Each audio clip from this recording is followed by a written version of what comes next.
जी, अस्सलाम वालेकुम स्टूडेंट। उम्मीद है सब आप खैर आफ़ियत से होंगे। जी, आज का जो है वो केमिस्ट्री का जो अहम शॉर्ट और लॉन्ग के हवाले से चैप्टर है, वो चैप्टर नंबर 6 है आपके सामने। जी, चैप्टर का नाम है सॉल्यूशंस। तो जो चंद शॉर्ट इसमें से आपके सामने निकाले गए हैं तो वो जल्द आप देखेंगे। देखें जी, पहले शॉर्ट क्वेश्चन है, define solution and aqueous solution. Solution क्या होता है और एक्वस सॉल्यूशन क्या, इन दोनों की डेफिनेशन आपको पता होनी चाहिए और दोनों की एग्जांपल आपको पता होनी चाहिए कि दोनों के केस में एग्जांपल कौन सी बनती है। सेकंड शॉर्ट क्वेश्चन ये वो है जी, differentiate between dilute and concentrated solution.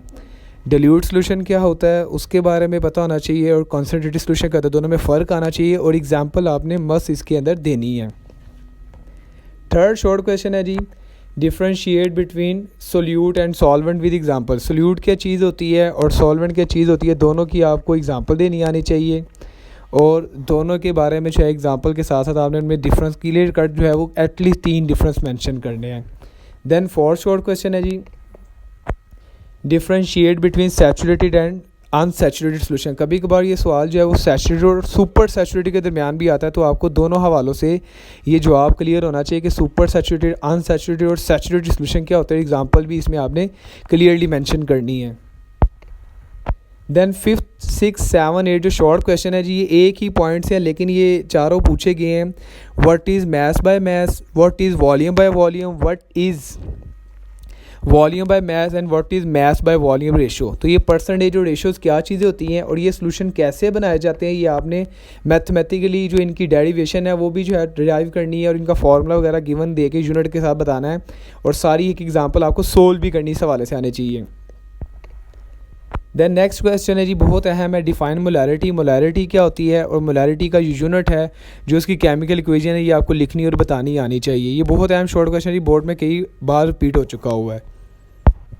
Next है जी, ये मैंने एक एग्जांपल दी है क्योंकि इस चैप्टर में कुछ न्यूमेरिकल है, सॉल्यूशन की प्रिपरेशन के हवाले से कुछ एग्जांपल्स पूछी जाती हैं, तो उसमें से 2 कॉमनली ज़्यादा जो बोर्ड में पूछी गई हैं, एक आपके सामने मेंशन कर दी गई है, how 1 molar solution of NaOH is prepared. और इसी तरह कभी कभार पूछा जाता है how 1 molar solution of HCl is prepared.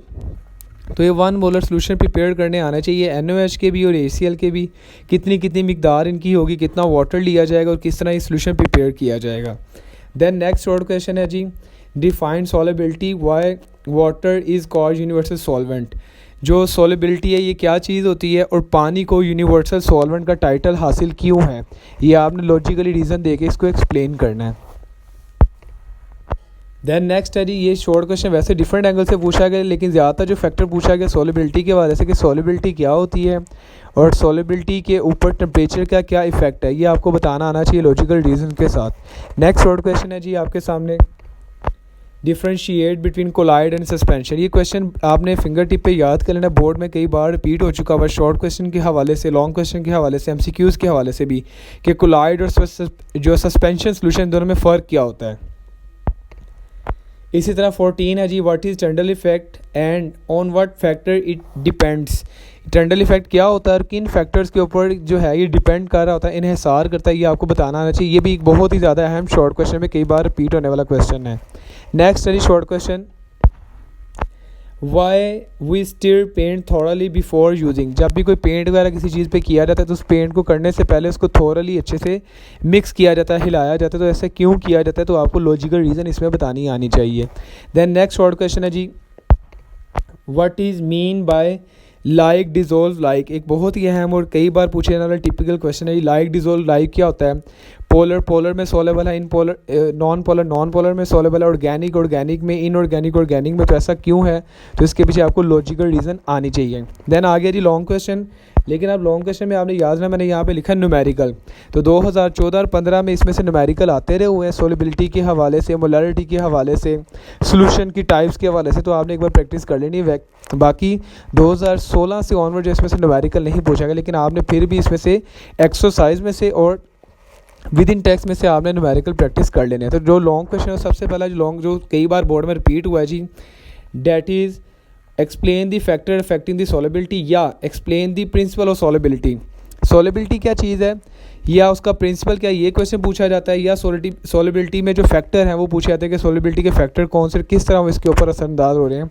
ये भी बोर्ड में कई बार पूछे जाने वाला एक अहम लॉन्ग क्वेश्चन है। देन नेक्स्ट लॉन्ग क्वेश्चन जी, ये बहुत ज़्यादा बार पेपर में रिपीट हुआ है, मैक्सिमम टाइम आया, तो इस क्वेश्चन को आपने नंबर 1 प्रायोरिटी पे याद करना है। ये चैप्टर का सबसे ज़्यादा पूछे जाने वाला क्वेश्चन है, जो लास्ट में बॉक्स की सूरत में डिफरेंस की फॉर्म में भी लिखा हुआ है। तो वो बॉक्स आपने डिफरेंस ही सारे के सारे याद कर लेने, बोर्ड में कई बार पूछे जाते हैं, रिपीट होते हैं। इसी तरह जी लास्ट लॉन्ग क्वेश्चन इस चैप्टर में सबसे ज़्यादा रिपीट हुआ है, that is what is percentage, और जो इसके परसेंट की 4 टाइप्स जो ऊपर शॉर्ट में भी डिस्कस की गई हैं, maths by maths, volume by volume, maths by volume, volume by maths, ये आपको परसेंटेज पता होनी चाहिए, विद फार्मूला आपको डेरिवेशन भी करनी आनी चाहिए। तो ये जो है वो चंद शॉर्ट और लॉन्ग है जिन्हें आप आसानी से प्रिपेयर करके 50 to 70% मार्क्स गेन कर सकते हैं, और इनको आपने नंबर 1 प्रायोरिटी पे याद करना जब भी आपका ये टेस्ट हो। और लास्ट में मैं एक चीज़ पहले भी मेंशन करता रहा हूँ हर लेक्चर के अंदर, कि आपने हर चैप्टर की, ख़ास तौर पे इस चैप्टर की भी जो एक्सरसाइज है वो ज़रूर प्रैक्टिस करनी है, क्योंकि बोर्ड में इसमें से क्वेश्चन पूछे जाते हैं। तो उम्मीद है ये आपके लिए काफ़ी हेल्पफुल होगा। इंशाल्लाह ताला नेक्स्ट टॉपिक के नेक्स्ट चैप्टर के साथ आपसे दोबारा मुलाकात होगी। अपना ख्याल रखिएगा। अस्सलाम वालेकुम।